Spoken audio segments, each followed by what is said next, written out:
Hi all welcome back to our 30 days weight loss challenge. അങ്ങനെ നമ്മുടെ 30 ദിവസത്തെ weight loss ജേണിയിൽ ആദ്യത്തെ ഒരു കടമ്പ കഴിഞ്ഞിട്ടുണ്ട്. നമ്മളുടെ 6 ദിവസം കംപ്ലീറ്റ് ആയി. എന്തായാലും എൻ്റെ ഈ ആദ്യത്തെ 6 ദിവസം സക്സസ്ഫുള്ളി തന്നെ കംപ്ലീറ്റഡ് ആയിരുന്നു. ഡയറ്റ്, വർക്കൗട്ട്, വാട്ടർ ഇൻടേക്ക് എല്ലാം പ്രോപ്പറായിരുന്നു. ദൈവം സഹായിച്ചൊന്നും ഫ്ലോപ്പായില്ല. അപ്പോൾ ഇന്ന് 7th ഡേ സൺഡേ ആണ്. വർക്കൗട്ട് ഇന്ന് ചെയ്യുന്നില്ല, റെസ്റ്റാണ്. ആഴ്ചയിൽ ഒരു 6 ദിവസമൊക്കെ നമുക്ക് വർക്കൗട്ട് ചെയ്താൽ മതി, ഒരു ദിവസം നമുക്ക് റെസ്റ്റ് എടുക്കാം. ഞാനപ്പോൾ ഇന്നലെ അത്യാവശ്യം നല്ല രീതിയിൽ വർക്കൗട്ട് ചെയ്തു. ഇന്നിപ്പോൾ റെസ്റ്റ് ആയതുകൊണ്ടും സ്ട്രെച്ചിങ് കൂടിയും ചെയ്തിട്ട് നല്ല രീതിയിൽ സ്ട്രെച്ച് ചെയ്തിട്ടാണ് ഇന്നലത്തെ വർക്കൗട്ട് അവസാനിപ്പിച്ചത്. അപ്പോൾ ഞാൻ ഓൾറെഡി ഫസ്റ്റത്തെ വീഡിയോയിലൊക്കെ പറഞ്ഞിട്ടുണ്ട്, നമ്മളെപ്പോഴും വർക്കൗട്ട് ചെയ്യുമ്പോൾ വാമപ്പ് ചെയ്തിട്ട് വർക്കൗട്ട് സ്റ്റാർട്ട് ചെയ്യാം. വർക്കൗട്ട് അവസാനിപ്പിക്കുമ്പോൾ നമ്മൾ ജസ്റ്റ് ഒന്ന് സ്ട്രെച്ച് ചെയ്തിട്ട് വേണം അവസാനിപ്പിക്കാനായിട്ട്, അല്ലെങ്കിൽ നമുക്ക് ഭയങ്കര ബോഡി പെയിനൊക്കെ ഫീൽ ചെയ്യും. എന്തായാലും എൻ്റെ ഈ ആദ്യത്തെ ഒരു 6 ദിവസത്തിൽ ഞാൻ പറഞ്ഞു ഒരു ബ്രേക്കിന് ശേഷമാണ് ഞാൻ വർക്കൗട്ട് വീണ്ടും റീസ്റ്റാർട്ട് ചെയ്തതെന്ന്. അപ്പോൾ അതുകൊണ്ട് തന്നെ എനിക്ക് നല്ല ബോഡി പെയിൻ ഉണ്ടായിരുന്നു, കാലുവേദനയൊക്കെ ഉണ്ടായിരുന്നു. അതൊക്കെ മാറി. കാരണം നമ്മൾ ചെയ്യാതിരുന്ന് ചെയ്തതിൻ്റെ ഒരു ബുദ്ധിമുട്ടൊക്കെ ആയിരുന്നു അത്. പിന്നെ അതുപോലെ ഡയറ്റിൽ ഞാൻ പറഞ്ഞിരുന്നു പാൽച്ചായ പൂർണ്ണമായിട്ട്, പാൽച്ചായ ആണെങ്കിലും കട്ടൻ ചായ ആണെങ്കിലും ചായ പൂർണ്ണമായിട്ട് എൻ്റെ കേസിൽ ഞാൻ ഒഴിവാക്കുകയാണെന്ന്. അത് ഒഴിവാക്കിയതിൻ്റെ ഭാഗമായിട്ടും എനിക്ക് ഒരു ഉച്ച കഴിയുമ്പോഴത്തേനും നല്ല തലവേദന ആയിരുന്നു ഒരു 2-3 ദിവസം. അതും ഇപ്പോൾ ഓക്കെ ആയി. ഡയറ്റായിട്ടും വർക്കൗട്ടൊക്കെ ആയിട്ട് എൻ്റെ ബോഡി ഇപ്പോൾ പൊരുത്തപ്പെട്ട് പോകുന്നു. വേറെ പ്രശ്നങ്ങളൊന്നുമില്ല. എല്ലാവരും അവരവരുടെ ഹെൽത്തും ബോഡി കണ്ടീഷനൊക്കെ വെച്ച് ഡയറ്റും വർക്കൗട്ടൊക്കെ തിരഞ്ഞെടുക്കുക. ഇപ്പം ഞാൻ ചെയ്യുന്ന അതേ വർക്കൗട്ടുകൾ ചെയ്താലേ വണ്ണം കുറയോ അങ്ങനെ ഒന്നുമില്ല. നമ്മളെക്കൊണ്ട് പറ്റുന്ന രീതിയിലുള്ള വർക്കൗട്ടുകൾ, അതിപ്പോൾ ഏത് രീതിയിലുള്ളതാവാം, നടത്തം, ഓട്ടം, ഇനി അതല്ല പാട്ട് വെച്ചിട്ട് ഞാൻ പറഞ്ഞിരുന്നു സ്റ്റെപ്സ് ചെയ്ത് നമുക്ക് വർക്കൗട്ട് ചെയ്യണമെങ്കിൽ അങ്ങനെ ചെയ്യാം എന്നൊക്കെ. നമ്മൾക്ക് ഇങ്ങനെ ഇതൊരു മടുപ്പില്ലാതെ മുന്നോട്ട് ഒത്തിരി നാൾ കൊണ്ടുപോകേണ്ട കാര്യമാണ് അല്ലേ. ഇപ്പോൾ ഈ ഒരു 30 ദിവസം കൊണ്ട് നമ്മളുടെ ചെറിയൊരു ചേഞ്ചാണ് നമുക്ക് കിട്ടുന്നത്, പക്ഷെ അത് വലിയൊരു റിസൾട്ടിലേക്കുള്ള യാത്രയാണ്. അപ്പോൾ അത് നമ്മൾ മടുപ്പില്ലാതെ, അല്ലെങ്കിൽ നമുക്ക് ചെയ്യാനായിട്ട് ഒരുപാട് ഫസ്റ്റ് തന്നെ ഒരുപാട് ഹാർഡായിട്ടുള്ള കാര്യങ്ങളൊക്കെ ചെയ്ത് എന്നെക്കൊണ്ട് ഇത് കൂട്ടിയാൽ കൂടില്ല അങ്ങനത്തെ ഒരു മൈൻഡ് സെറ്റ് ഉണ്ടാക്കിയെടുക്കാതെ ഇഷ്ടപ്പെട്ട് നമ്മൾ ചെയ്യാനായിട്ട് ശ്രമിക്കാം. അപ്പം നമുക്കത് നല്ല രീതിയിൽ തന്നെ മുന്നോട്ട് കൊണ്ടുപോകാനായിട്ട് പറ്റും. അപ്പോൾ എന്തായാലും എൻ്റെ ഒരു ഫസ്റ്റ് 6 ഡേയ്സ് ഇങ്ങനെയൊക്കെ ആയിരുന്നു. ബ്രേക്ക്ഫാസ്റ്റും ലഞ്ചും ഡിന്നറൊക്കെ ഫുഡ് പ്ലേറ്റ്സൊക്കെ ഞാൻ ഡെയിലി അപ്ലോഡ് ചെയ്യുന്നുണ്ട്. അപ്പോൾ അതൊക്കെ കണ്ടിട്ടുണ്ടാവും എന്ന് വിചാരിക്കുന്നു. പിന്നെ എൻ്റെ വീഡിയോസ് ഇഷ്ടപ്പെടുന്നുണ്ടെങ്കിൽ, ആർക്കെങ്കിലുമൊക്കെ ഉപകാരമാവുന്നുണ്ടെങ്കിൽ വീഡിയോ ലൈക്ക് ചെയ്യുക, കമൻറ്റ് ചെയ്യണം, സബ്സ്ക്രൈബ് ചെയ്യണം. നിങ്ങളുടെ ഓരോരുത്തരുടെ സപ്പോർട്ടാണ് ഓരോ വീഡിയോസ് അപ്ലോഡ് ചെയ്യാനുള്ള എൻ്റെ ഒരു മോട്ടിവേഷൻ എന്ന് പറയുന്നത്. എൻ്റെ ജീവിതത്തിൽ ഞാൻ ചെയ്ത് എനിക്ക് റിസൾട്ട് ഉണ്ടായ കാര്യങ്ങളാണ് ഞാൻ നിങ്ങളോട് പറഞ്ഞു തരുന്നത്, അല്ലാതെ നമ്മൾ ഇതിനെക്കുറിച്ച് പഠിച്ചിട്ടൊന്നുമല്ല. അപ്പോൾ ഇത്രയൊക്കെയാണ് കാര്യങ്ങൾ. അപ്പോൾ ഞാൻ പറഞ്ഞിരുന്നു ഓൾറെഡി ആദ്യത്തെ ഒരു 6 ദിവസം എന്ന് പറയുന്നത് പാർട്ട് 1 അല്ലെങ്കിൽ ഒരു ഫസ്റ്റ് സെക്ഷൻ എന്നുള്ള രീതിക്കാണെന്ന്. അപ്പോൾ ഈ ഒരു 6 ദിവസം ഞാൻ ലഞ്ചിൽ ചോറ് കഴിച്ച് തന്നെയാണ് ഈ ഒരു 6 ദിവസം മുന്നോട്ട് പോയിക്കൊണ്ടിരുന്നതെങ്കിൽ, ഇനി ഈ 7ാമത്തെ ദിവസം മുതൽ ഇനിയുള്ള 6 ദിവസം ചോറ് കഴിക്കുന്നില്ല. പകരം മില്ലറ്റിൻ്റെ അരി, നുറുക്ക് ഗോതമ്പ്, അതും അല്ലെങ്കിൽ ചപ്പാത്തി, അങ്ങനെയൊക്കെയുള്ള കാര്യങ്ങളായിരിക്കും ഉച്ചയ്ക്ക്. ഓട്സും എടുക്കും കേട്ടോ. മില്ലറ്റിൻ്റെ അരി, ഓട്സ്, ചപ്പാത്തി, നുറുക്ക് ഗോതമ്പ്, ഈ ഐറ്റംസൊക്കെ വെച്ചിട്ടുള്ള എന്തെങ്കിലുമൊക്കെ ആയിരിക്കും ഉച്ചക്കത്തെ ഭക്ഷണത്തിന് എടുക്കണേ.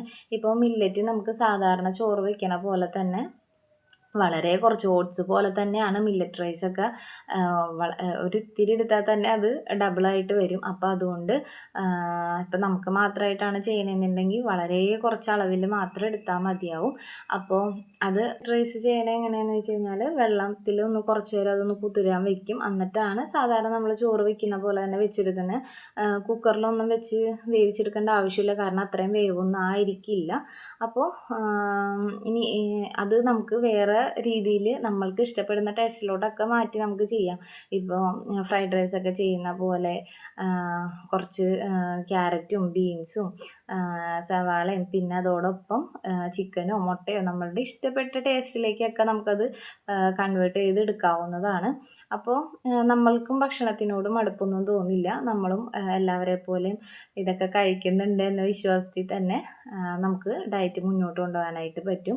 പിന്നെ വൈകിട്ടത്തെ കേസ് പറയുകയാണെങ്കിൽ മാക്സിമം ഞാൻ പറഞ്ഞിരുന്നു എപ്പോഴും ഫുഡ് കഴിക്കുമ്പോൾ ഒരുപാട് ലേറ്റായിട്ട് കഴിക്കരുതെന്ന്. ഞാൻ എന്തായാലും ഇനി 6:30 ആ ഒരു ടൈമിലേക്ക് തന്നെ ലാസ്റ്റ് ഫുഡ് എടുക്കാനായിട്ട് ശ്രദ്ധിക്കും. അപ്പോൾ സാലഡ്, കുക്കുംബറും ക്യാരറ്റും സവാള, തക്കാളി, ഇനി ചോളം കിട്ടുകയാണെങ്കിൽ അങ്ങനെ, വെള്ളക്കടല, ഇതെല്ലാം കൂടിയൊക്കെ ഉൾപ്പെടുത്തി ഇപ്പോൾ പയറുവർഗ്ഗങ്ങളോ ഇപ്പോൾ ചെറുപയറോ അങ്ങനെയൊക്കെ എന്തെങ്കിലും വേവിച്ചോ അങ്ങനെ നമുക്ക് നമ്മളുടെ ടേസ്റ്റിനനുസരിച്ച് നമുക്ക് എങ്ങനെ മടുപ്പില്ലാതെ ഇഷ്ടത്തോടു കൂടി ഫുഡ് കഴിക്കാൻ പറ്റുമെന്ന് വെച്ചാൽ ആ ഒരു രീതിയിലൊക്കെ നമുക്ക് ഡയറ്റ് ചെയ്തെടുക്കാൻ പറ്റും. എൻ്റെ ടേസ്റ്റ് ആയിരിക്കില്ല നിങ്ങളുടെ. അല്ലെങ്കിൽ ഇപ്പം ഞാൻ ഒരാളോട് ചോദിച്ച് അല്ലെങ്കിൽ കുറേ യൂട്യൂബിൽ വീഡിയോസ് കണ്ടിട്ട് അവർ പറയുന്ന അതേ ഡയറ്റ് ചാർട്ട് എനിക്ക് ഫോളോ ചെയ്യാൻ പറ്റുമെന്ന് വെച്ചാൽ എനിക്ക് പറ്റില്ല. കാരണം ചിലപ്പോൾ നമ്മളുടെ അടുത്ത് ആ സാധനം ഉണ്ടാവില്ല, അല്ലെങ്കിൽ അതിൻ്റെ ടേസ്റ്റ് ചിലപ്പോൾ നമുക്ക് ഇഷ്ടാവില്ല, അങ്ങനെയൊക്കെ. അപ്പോൾ അതാണ് നമ്മൾ ഓരോരുത്തരുടെ ടേസ്റ്റിനനുസരിച്ച് ഇപ്പം ഞാൻ എൻ്റെ ഈ ഒരു വെയിറ്റ് ലോസ് ചെയ്തപ്പോൾ ഈ സാധനങ്ങളൊക്കെ ഞാൻ ഇതിന് വേണ്ടി ഇങ്ങനെ ഓരോ ടേസ്റ്റ് മനസ്സിലാക്കി കണ്ടെത്തിയാണ് ഇങ്ങനെയൊക്കെ ഒരു രീതിയിലേക്ക് ഫോളോ ചെയ്ത് പോണത്.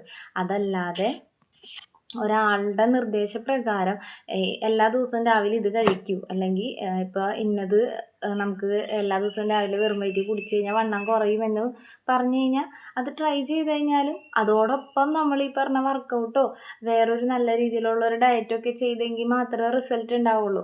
ഇപ്പോൾ ഞാൻ എല്ലാ ദിവസവും രാവിലെ തലേ ദിവസം തിളപ്പിച്ച് നോർമൽ വെള്ളം തന്നെയാണ് കുടിക്കുന്നത്. അല്ലാതെ വണ്ണം കുറയാൻ വേണ്ടി പ്രത്യേകമായിട്ട് ഇപ്പം ജീരകമിട്ട് വെള്ളം കുടിക്കുക, ഇഞ്ചിയിട്ട് വെള്ളം കുടിക്കുക, ചിയാ സീഡ് ഇട്ട് വെള്ളം കുടിക്കുക, അങ്ങനെ ഒന്നും ചെയ്തിട്ടില്ല. ഞാൻ മേടിച്ചിട്ടുണ്ട് കേട്ടോ. ഫസ്റ്റ് 2024 എൻ്റെ വെയിറ്റ് ലോസ് ജേർണി ഞാൻ സ്റ്റാർട്ട് ചെയ്യുന്നത്. ആ ഒരു ടൈമിലൊക്കെ ഞാനിത് ഫ്ലിപ്പിൽ നിന്നൊക്കെ ഓർഡർ ചെയ്ത് മേടിച്ചിട്ടുണ്ട്. പക്ഷെ ഒരു 2 ദിവസം ഞാൻ ഉപയോഗിച്ചു. അതിൻ്റെ എക്സ്പയറിംഗ് ഡേറ്റ് കഴിഞ്ഞപ്പോൾ അത് അങ്ങനെ തന്നെ എടുത്ത് കളയേണ്ടി വന്നു. കാരണം എനിക്ക് അതിൻ്റെ ടേസ്റ്റ് പറ്റിയില്ല. അപ്പോൾ അതുകൊണ്ട് അങ്ങനെ ഉള്ള കാര്യങ്ങൾ ഓരോരുത്തരുടെ താല്പര്യത്തിനനുസരിച്ച് മാത്രം ചൂസ് ചെയ്യുക. ഇപ്പം എന്ത് കുടിച്ചിട്ട് അല്ലെങ്കിൽ എന്ത് കഴിച്ചിട്ട് വണ്ണം കുറയുമെന്ന് പറഞ്ഞാലും നമ്മൾ അതും കഴിച്ച് അതോടൊപ്പം വേറെ ഒത്തിരി സാധനങ്ങൾ കഴിച്ചിട്ട് വണ്ണം കുറയോ? ഇല്ല. നമ്മൾ എപ്പോഴും ഭക്ഷണം ഒരു അളവിൽ കൂടുതൽ കഴിക്കാതെ ഡയറ്റ് ചെയ്ത് വർക്കൗട്ട് ചെയ്തെങ്കിൽ മാത്രമാണ് നമുക്ക് റിസൾട്ട് ഉണ്ടാവുള്ളൂ. വർക്കൗട്ട് ചെയ്താൽ മാത്രമാണോ റിസൾട്ട് ഉണ്ടാവുള്ളൂ എന്ന് വെച്ചാൽ അല്ല. ഡയറ്റ് ചെയ്തിട്ടും വെയിറ്റ് ലോസ് ഉണ്ടാവുന്നവരുണ്ടായിരിക്കാം. പക്ഷെ എൻ്റെ കാര്യത്തിൽ ഈ ഡയറ്റും വർക്കൗട്ടും ഒപ്പം കൊണ്ടുപോയപ്പോൾ മാത്രമാണ് എനിക്ക് റിസൾട്ട് കിട്ടിയേക്കണേ. എൻ്റെ അനുഭവങ്ങളാണ് ഞാൻ നിങ്ങളോട് പറയുന്നത്. അല്ലാതെ അവിടെ നിന്ന് ആരെങ്കിലും പറഞ്ഞിട്ടോ കേട്ടിട്ടോ അങ്ങനെ ഒന്നല്ല. എൻ്റെ ലൈഫിൽ എനിക്ക് എങ്ങനെ റിസൾട്ട് കിട്ടി എന്നതാണ് എൻ്റെ വീഡിയോസിൽ കൂടി ഞാൻ പറഞ്ഞുകൊണ്ടിരിക്കുന്നത്. അപ്പോൾ എന്തായാലും ഇനിയുള്ള ഈ ഡേ 7 മുതൽ ഇനിയൊരു 6 ഡേയ്സ് അതെങ്ങനെയായിരിക്കും. ബ്രേക്ക്ഫാസ്റ്റ് ഇപ്പോൾ നമ്മൾ ഓൾറെഡി പറഞ്ഞിരുന്നു. ഈ 30 ഡേയ്സും ബ്രേക്ക്ഫാസ്റ്റ് പോകുന്നത് ഈ ഒരു ട്രാക്കിൽ തന്നെയാണ്. മില്ലറ്റ് മിക്സിൻ്റെ പുട്ട്, ചോളപ്പുട്ട്, ഗോതമ്പ് ദോശ, ചപ്പാത്തി, ചോളം ദോശ, ഓട്സ്, റാഗി സ്മൂത്തി. അപ്പോൾ അങ്ങനെ ആ ഒരു രീതിയിൽ കൂടിയാണ് ബ്രേക്ക്ഫാസ്റ്റ് പോകുന്നത്. പിന്നെ വീട്ടിൽ എന്ത് കറിയാണോ എന്ന് വെച്ചാൽ അതെടുക്കുക. ഇനി ഉച്ചയ്ക്ക് നമ്മൾ ഇത്രയും ദിവസം 6 ദിവസം ചോറ് കഴിച്ചിരുന്നു. ഇനി ഒരു 6 ദിവസത്തേക്ക് ഞാൻ ചോറ് അങ്ങോട്ട് ഒഴിവാക്കുന്നു. പകരം മില്ലറ്റിൻ്റെ അരി, നുറുക്ക് ഗോതമ്പ്, ചപ്പാത്തി, ഇതൊക്കെയാണ് ഉദ്ദേശിക്കുന്നത്. കറി ഈ പറഞ്ഞ പോലെ വീട്ടിലെ കറികളൊക്കെ തന്നെ എടുക്കും. പിന്നെ ഡെയിലി എൻ്റെ ഫുഡിൽ 2 അല്ലെങ്കിൽ 3 മുട്ട ഉണ്ടാവും. അത് ഓംലേറ്റ് ആയിട്ടോ പുഴുങ്ങിയോ അങ്ങനെ എങ്ങനെയാണെന്ന് വെച്ചാൽ അതെടുക്കാം. എപ്പോഴും പുഴുങ്ങിയ മുട്ട എടുക്കുന്നതാണ് നല്ലത്. കലോറി കുറവ് പുഴുങ്ങിയ മുട്ടയിലായിരിക്കും. പിന്നെ വൈകുന്നേരം ഈ പറഞ്ഞ പോലെ സാലഡ് എടുക്കാനാണ് ഉദ്ദേശിച്ചേക്കുന്നത്. അതിലേതെങ്കിലും ഒരു ഇപ്പോൾ വെള്ളക്കടല അല്ലെങ്കിൽ നോർമൽ കടല, ചെറുപയർ, അങ്ങനെ ഏതെങ്കിലും ഒരു പയറുവർഗ്ഗവും പിന്നെ കുക്കുംബർ, ക്യാരറ്റ്, തക്കാളി, സവാള ഇതെല്ലാം കൂടിയൊക്കെ മിക്സ് ചെയ്തിട്ടുള്ള സാലഡൊക്കെയാണ് ഞാൻ ഉദ്ദേശിക്കുന്നത്. അപ്പോൾ പിന്നെ നമ്മളുടെ വെള്ളം കൂടി ഇപ്പോൾ 2.5 ലിറ്ററാണ് ഇത്രയും ദിവസം കുടിച്ച് പോയിരുന്നെങ്കിൽ ഇനിയിപ്പോൾ ചോറിൻ്റെ അളവ് ഒന്നുകൂടിയും നമ്മൾ മാറ്റി നിർത്തണത് കൊണ്ട് ഒരു 3 ലിറ്ററെങ്കിലും വെള്ളം കുടിക്കാനായിട്ട് ഞാൻ എന്തായാലും ശ്രമിക്കും. കാരണം നമുക്ക് വിശപ്പ് തോന്നാതിരിക്കാനായിട്ട് നമുക്ക് വെള്ളം സഹായിക്കും. അപ്പോൾ 2.5 ലിറ്ററിൽ നിന്ന് 3 ലിറ്ററായിട്ട് വെള്ളം കുടിക്കാനായിട്ട് നോക്കും. അപ്പോൾ ഇതൊക്കെയാണ് വിശേഷങ്ങൾ. ഇന്നലെ ചെയ്ത വർക്കൗട്ടിൻ്റെ വീഡിയോ ഞാൻ എന്തായാലും ഇട്ടേക്കാം. അപ്പോൾ ഇന്നത്തെ വിശേഷമൊക്കെ ഇത്രയൊക്കെ ഉള്ളൂ. എല്ലാവർക്കും ഓൾ ദ ബെസ്റ്റ്. നല്ല രീതിയിൽ പരിശ്രമിക്കുക, എല്ലാവർക്കും റിസൾട്ട് ഉണ്ടാവും. എന്തായാലും നെക്സ്റ്റ് വീക്കിൽ ഞാൻ എന്തായാലും എൻ്റെ വെയിറ്റ് ചെക്ക് ചെയ്തിട്ട് റിസൾട്ട് നിങ്ങളോട് പറയാം. അപ്പോൾ നെക്സ്റ്റ് വീഡിയോ ആയിട്ട് വീണ്ടും കാണാം. വീഡിയോ ഇഷ്ടപ്പെട്ടെങ്കിൽ ലൈക്ക് ചെയ്യുക, കമൻറ്റ് ചെയ്യുക, സബ്സ്ക്രൈബ് ചെയ്യുക. ബൈ.